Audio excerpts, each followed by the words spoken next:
Сәлеметсіздер ме, құрметті ұстаздар мен оқушылар. Сіздерді 8-ші А сынып оқушылары тәуелсіздіктің 30 жылдық мерейтойларыңызбен шын жүректен құттықтайды. Еліміздің аспаны ашық, керексі кең болсын. Отанымыз орнап тұрған тыныштық пен берекенің ғұмыры ұзақ болсын. Сіздерді ашық аспан аясында егемен еліміздің игілігі жолындағы істеріңізге мол табыс тілейміз.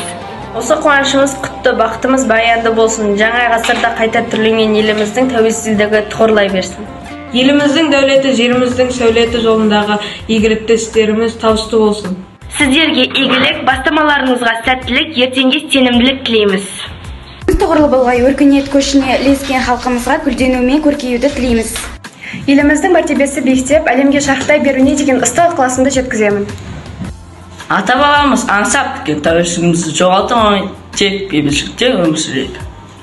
Ата-бабамыз ғасырлар бойы арманда өткен тәуелсіздік ел болу мәртебесін көру бүгінгі ұрпаққа берілген зор байлық.